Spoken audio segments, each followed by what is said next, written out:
जाएगी नहीं। अब जाति के बाद बात करते हैं असम के उस सुपरस्टार की जिसने जाति और धर्म की सभी दीवारों को गिरा दिया। यहां आपको जाति का नामो निशान दिखाई नहीं देगा। आज की यह शाम थोड़ी सी उदास है, थोड़ी भारी है, क्योंकि आज हम बात कर रहे हैं असम के उस सितारे की, उस सुपरस्टार की जो हमेशा के लिए अस्त हो गया। मैं बात कर रहा हूं जुबीन गर्ग की। वो जुबीन गर्ग जिनकी आवाज ने लाखों दिलों को छुआ, जिनके गाने आज भी हमारे कानों में गूंजते हैं, चाहे हमारी जाति कुछ भी है, हमारा राज्य कुछ भी है। लेकिन आज यानी 23 सितंबर 2025 को गुवाहाटी में 5 लाख से ज्यादा लोग इकट्ठा हुए उनकी अंतिम विदाई के लिए। और उनकी आखिरी विदाई देखकर आज आप चाहे अपने घरों में बैठे हैं या कहीं भी हमें देख रहे हैं, आपकी आंखें भी जरूर नम हो जाएंगी। जरा भीड़ देखिए, असम की सड़कों पर लाखों लोग अपनी आंखों से आंसू बहाते हुए अपने इस हीरो को आखिरी बार अलविदा कहने के लिए आए हैं। यह कोई राजनीति की रैली नहीं है, ये एक भीड़ किराए की भीड़ नहीं है, दिल का रिश्ता है। महसूस करते हैं, दिल से दुखी हैं इस कलाकार के लिए। और पूरे राजकीय सम्मान के साथ जुबीन गर्ग का अंतिम संस्कार किया गया और असम की जनता ने अपने इस बेटे को ऐसे विदा किया जैसे कोई परिवार अपने सबसे प्रिय सदस्य को अलविदा कहता है। जुबीन गर्ग की बहन ने उनकी चिता को अग्नि दी और इन तस्वीरों को देखकर आज पूरा असम, पूरा नॉर्थ ईस्ट और भारत में जहां जहां भी लोगों ने इसे देखा, लोग रो पड़े।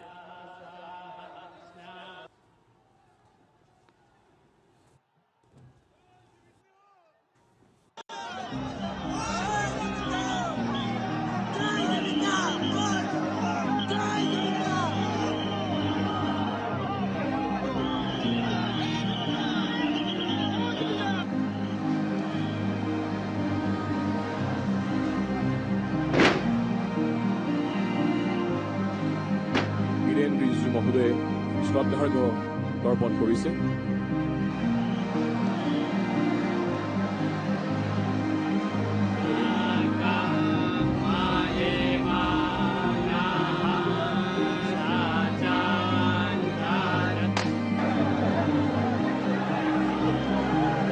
इतना लीजेंडरी आदमी था, वो हम बता नहीं सकते। असम का लोग को वो रुला के चला गया।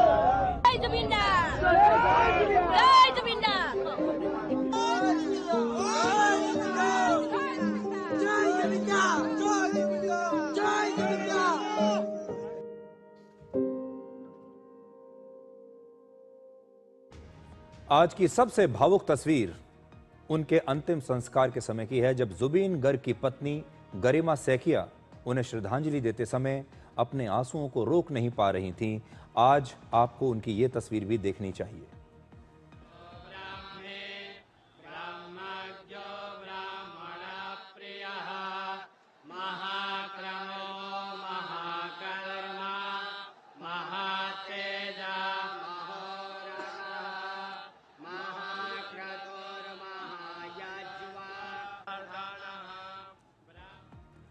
असम के सोनापुर में जुबीन गर्ग के अंतिम संस्कार के दौरान उनके मशहूर और प्रसिद्ध गाने बजाए गए। लोग लगातार उनके इन गानों को सुन रहे थे उन्हें विदाई देते समय। खास बात यह है कि अंतिम संस्कार के दौरान वहां मौजूद लोग जुबीन गर्ग का एक बहुत ही मशहूर गीत लगातार गाते रहे, गुनगुनाते रहे। और ये इस गीत के बोल हैं, मायाबिनी रातीर बुकुट। हिंदी में इसका मतलब होता है, रहस्यमयी रात में मैंने तुम्हारी तस्वीर को देखा। और इस गीत को जुबीन गर्ग अपनी आत्मा की आवाज मानते थे। आज से 6 वर्ष पहले 2019 में असम में ही एक कार्यक्रम के दौरान जुबीन गर्ग ने कहा था कि यह गीत उनकी भावनाओं का प्रतीक है और किसी कल्पना के जैसा है, और उनके जाने के बाद यही गीत सुनाया जाए। और आज जुबीन गर्ग के फैंस ने उनकी ये इच्छा पूरी कर दी।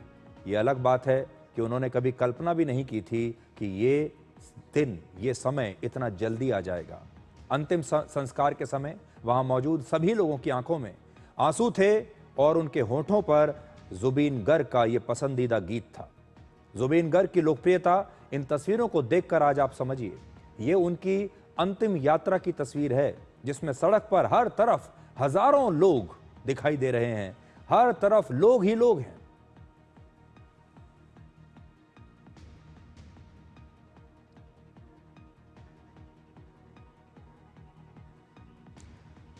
उनका निधन सिंगापुर में हुआ था और 21 सितंबर को उनके पार्थिव शरीर को गुवाहाटी लाया गया और गुवाहाटी एयरपोर्ट से लेकर उनके घर तक सड़क के दोनों तरफ बड़ी संख्या में हजारों लाखों लोग अब तक उन्हें श्रद्धांजलि देते रहे, दे चुके हैं। सड़क के दोनों तरफ लोग खड़े हुए थे।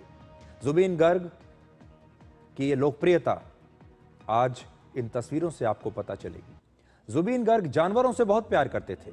उनके पास 4 डॉग्स थे और इन चारों डॉग्स ने जुबीन को आखिरी विदाई दी। आपने अक्सर सुना होगा कि कुत्ते इंसानों के सबसे अच्छे दोस्त होते हैं और इन तस्वीरों में भी आपको यही दोस्ती दिखाई देगी। वो अक्सर आवारा जानवरों को खाना खिलाते थे और उन्हें जानवरों का सच्चा दोस्त लोग कहते थे। और आज देखिए जानवरों से उनकी जो दोस्ती है वो आपको यहां भी इन तस्वीरों में भी नजर आएगी।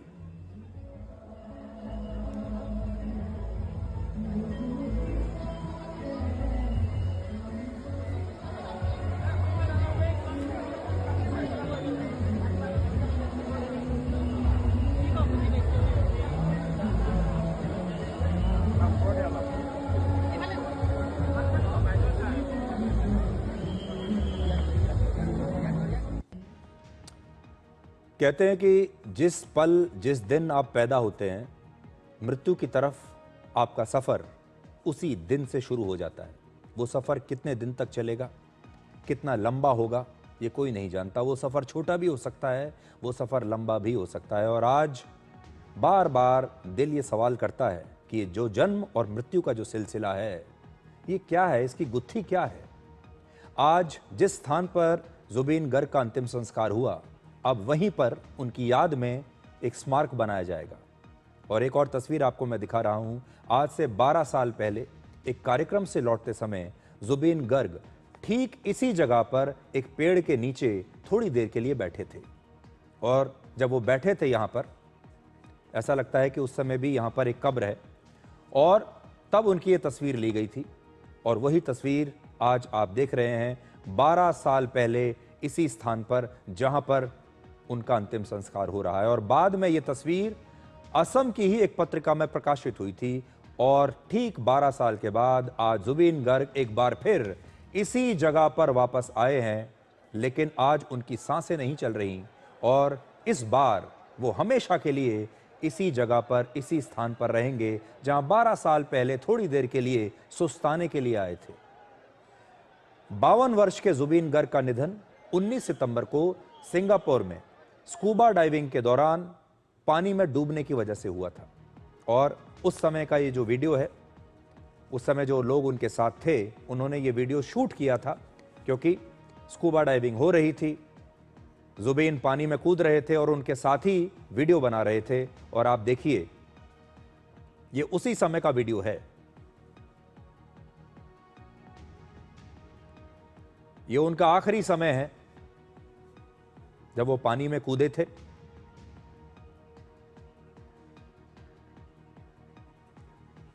सिंगापुर में उनके साथ जो दोस्त थे वो ये वीडियो बना रहे थे और अचानक से अगर आप देखें तो पानी में तैरते तैरते अचानक से शिथिल हो गए। और जब लोगों को ये लगा, आसपास के लोगों को, कि जरूर कुछ गड़बड़ है, उसके बाद लोग उनके पास पहुंचे और फिर उन्होंने देखा कि अब जुबीन नहीं रहे। असम के मुख्यमंत्री हिमंता बिस्वा शर्मा ने कहा कि उनकी मौत का असली कारण जानने के लिए उनका दूसरा पोस्टमार्टम भी किया गया है, जिसकी रिपोर्ट अभी नहीं आई है। इससे पहले सिंगापुर में उनका पहला पोस्टमार्टम हुआ था जिसमें उनकी मौत की वजह पानी में डूबना बताया गया था। लेकिन तब भी बहुत सारे लोग इस पर भी सवाल उठा रहे थे कि शायद उनकी मौत की वजह कुछ और भी हो सकती है। इसलिए अब असम में उनका एक बार और पोस्टमार्टम किया गया है।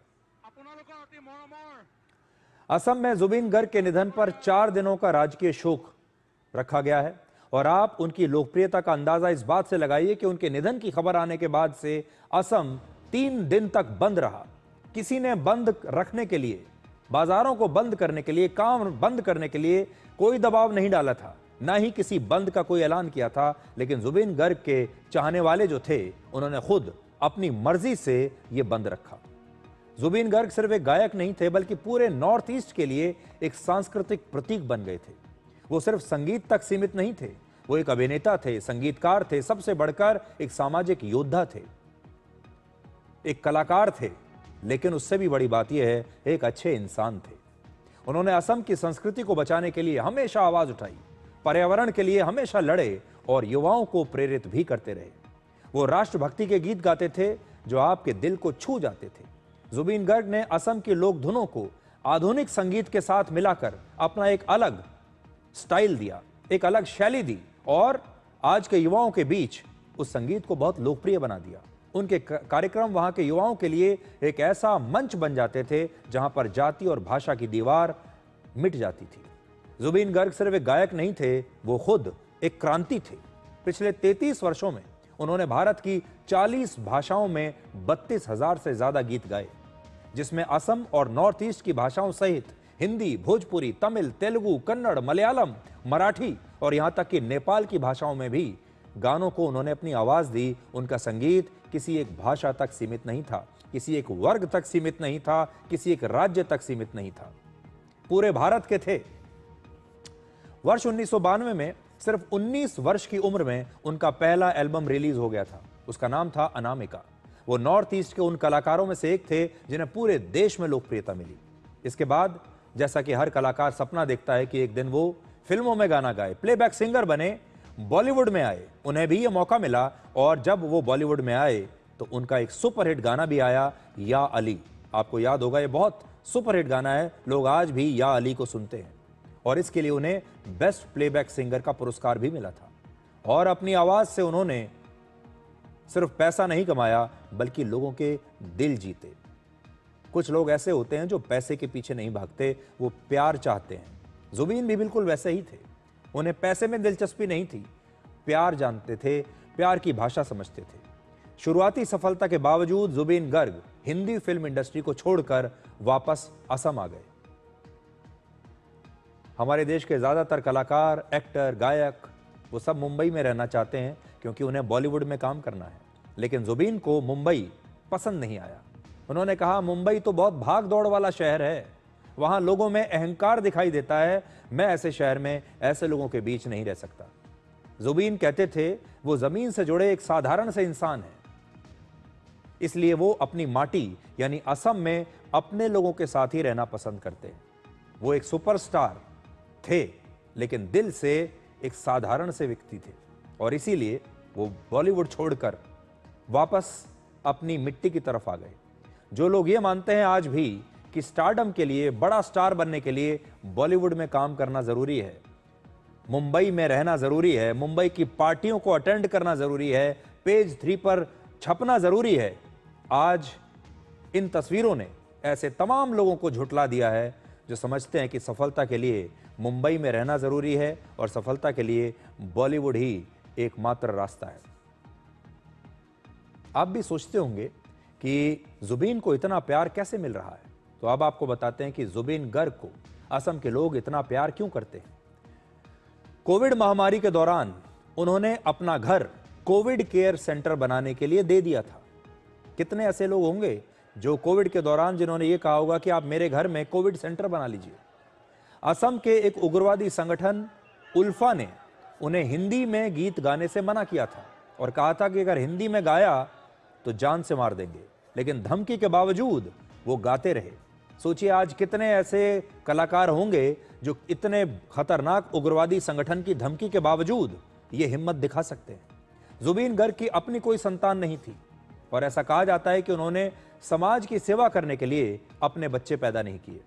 वो समझते थे कि मैं अपने बच्चे नहीं पैदा करूंगा बल्कि समाज के बच्चों को गोद लूंगा, उनकी मदद करूंगा, और उन्होंने 15 बच्चों को गोद लिया, उनकी देखभाल की, उन्हें परिवार जैसा प्यार दिया और उनके सपनों को उसी तरह से पूरा किया जैसे कोई पिता अपने बच्चों के लिए करता है। समाज के बच्चों के लिए वो हमेशा काम करते थे, उनकी मदद करते थे। समाज में जिस किसी को भी किसी भी प्रकार की जरूरत होती थी वो मदद के लिए सामने आते थे। जुबीन गर्ग ने कई आंदोलनों में हिस्सा लेकर युवाओं को प्रेरित किया और जुबीन गर्ग से आज आप 4 बातें सीख सकते हैं। पहला, समर्पण। जुबीन ने संगीत को अपना जीवन बना लिया। वो कभी थके नहीं, कभी रुके नहीं, संगीत उनका जीवन था। लगातार अपने आप को बेहतर करते चले गए और एक कलाकार के तौर पर संगीत के सामने उन्होंने पूरा समर्पण कर दिया। दूसरा, अपने राज्य, अपनी मातृभूमि, अपनी संस्कृति, अपने लोगों के लिए उनके मन में बहुत प्यार था और सदैव उन्होंने उनके लिए काम किया। तीसरा, उनकी सादगी, इतना बड़ा स्टार बनकर भी उन्होंने कभी घमंड नहीं किया। और चौथा, उनकी हिम्मत। कलाकार की जिम्मेदारी सिर्फ मनोरंजन नहीं है, बल्कि लोगों के हक की आवाज उठाना भी उसकी जिम्मेदारी होती है। एक और महत्वपूर्ण बात जो आप सीख सकते हैं वो ये कि हमारा जीवन कितना अनिश्चित है। आप देखिए, जब भी आप इस तरह की तस्वीरें देखते हैं तो आपके मन में भी बहुत सारे सवाल आते होंगे। ये जो जन्म और मृत्यु का जो चक्र है, इसे लेकर हर व्यक्ति के मन में सवाल आते हैं जब हम इस प्रकार की तस्वीरें देखते हैं। सिर्फ 52 वर्ष के थे वो और 52 वर्ष की उम्र में इस दुनिया से चले गए। यानी हमारा जीवन कभी भी समाप्त हो सकता है। घमंड किस चीज का करना है? आप कितनी आसानी से अगले दिन की प्लानिंग कर लेते हैं, अगले हफ्ते की प्लानिंग करते हैं, अगले महीने की प्लानिंग करते हैं। आप कितनी आसानी से कह देते हैं कि कल मैं यहां इस व्यक्ति से मिलने वाला हूं, कल मैं यहां जाऊंगा। कितना भरोसा है हमें कल पर, कितना भरोसा रहता है हमें कि हम कल की सुबह देखेंगे, हम कल जो हमने सोचा है हम कर लेंगे। कितना भरोसा इंसान को रहता है, आपको भी रहता होगा। लेकिन यह भरोसा किसी भी दिन टूट सकता है, यह जीवन कभी भी समाप्त हो सकता है। इसलिए कम समय में ज्यादा से ज्यादा अच्छे काम कीजिए, जैसा जुबीन ने किया।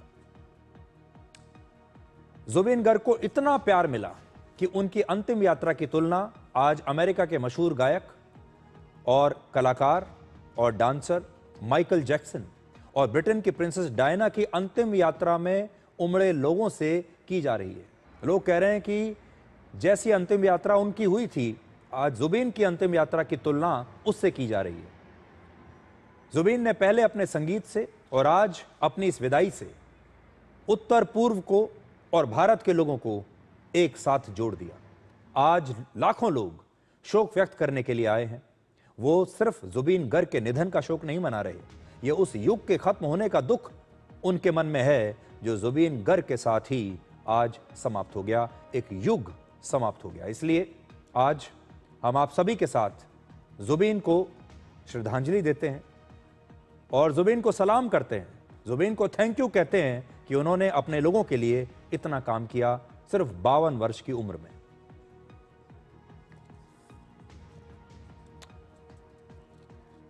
अब लौटते हैं अपने देश की अर्थव्यवस्था पर और आपको बताते हैं कि जो जीएसटी के दाम कम किए गए हैं, जो दर कम की गई है, उससे हमारे देश में पहले दिन ही क्या फर्क पड़ा।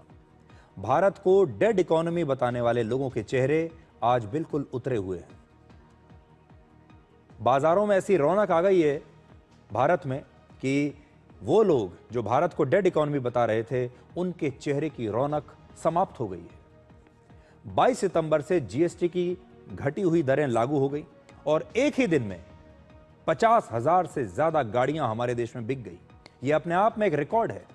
जीएसटी की दरें घटने के बाद कारों की बिक्री, उनकी बुकिंग और कारों के बारे में पूछताछ के नए रिकॉर्ड बन गए एक ही दिन में।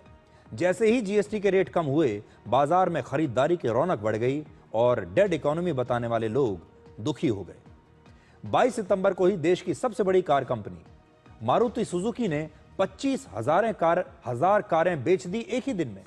मारुति सुजुकी का कहना है कि पिछले 35 वर्षों में पहली बार एक दिन में उन्होंने सबसे ज्यादा गाड़ियां बेची हैं। 22 सितंबर को ही टाटा मोटर्स ने 10,000 गाड़ियां बेच दी। hyundai ने 11,000 गाड़ियां बेच दी। hyundai ने तो रिकॉर्ड बनाया है 5 वर्षों में पहली बार एक दिन में इतनी गाड़ियां बेचकर। कार कंपनियों के पास पूछताछ के लिए भी अब भारी संख्या में फोन आ रहे हैं। मारुति सुजुकी के अलग अलग शोरूम्स और डीलर्स के पास एक ही दिन में 80,000 लोगों ने फोन किए, पूछताछ की कि हम नई गाड़ी कब और कैसे खरीद सकते हैं। टाटा मोटर्स के पास 25,000 इंक्वायरीज आई एक दिन में। लोग फोन करके ये जानना चाहते हैं कि जीएसटी घटने का कितना फायदा हो रहा है, कितना डिस्काउंट मिल रहा है और किस कार पर कितनी छूट है। जीएसटी घटने की वजह से कुछ गाड़ियों की कीमत 2021 से भी अब कम हो गई है।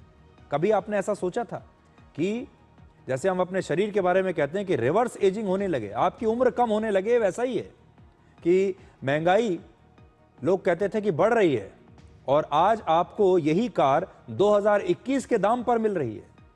उदाहरण के लिए ये जो गाड़ी है MG एस्टर, इसकी कीमत 2021 में 9,75,000 थी और आज इसकी कीमत 9,65,000 है, 2021 से भी कम। इसी तरह मारुति की बलिनो गाड़ी की कीमत 2021 में 6,03,000 थी, आज इसकी कीमत 5,99,000 है। 4 साल में आपकी आमदनी तो बढ़ी, लेकिन पहली बार गाड़ियों की कीमत कम हो गई। जीएसटी घटने के पहले दिन का रिपोर्ट कार्ड यह बता रहा है कि आज हमारे देश में लाखों लोग जो अब तक गाड़ियां खरीद नहीं पा रहे थे, सिर्फ गाड़ी खरीदने का सपना देखते थे, आज उनकी जेब में नई गाड़ी की चाबी है। जीएसटी घटने से अब देश के लाखों लोगों का कार और बाइक खरीदने का सपना पूरा होगा। आज ऑटो सेक्टर में करीब 3 करोड़ लोग काम करते हैं, और अगर ऑटो सेक्टर में मांग बढ़ती है तो उत्पादन भी बढ़ेगा और रोजगार के मौके भी आगे की वजह से बहुत खुश है। लेकिन जिनके पास सोना और चांदी है, उनके लिए भी आज एक बहुत बड़ी खुशखबरी है। हमारे देश में सोने ने फिर से एक नया रिकॉर्ड बना दिया है। आज 10 ग्राम 24 कैरेट सोने की कीमत 1,18,900 रुपए हो गई है। इस साल 1 जनवरी को सोने की कीमत 78,000 रुपए थी, यानी पिछले 8 महीनों में सोना 40,900 रुपए महंगा हो गया है। देखिए सोने की कीमत कहां से कहां चली गई। इसी तरह चांदी की कीमत भी नया रिकॉर्ड बना रही है। आज 1 किलो चांदी की कीमत 1,49,000 रुपए है, और इस साल की शुरुआत में 1 किलो चांदी की कीमत 90,500 रुपए थी। पिछले 8 महीने में चांदी 58,000 रुपए महंगी हो गई है।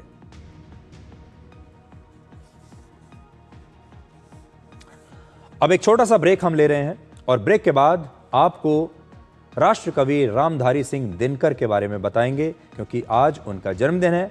ब्रेक के बाद आपको दिखाएंगे कि कैसे दिनकर पूरे राष्ट्र को प्रेरित करके राष्ट्रकवि बने।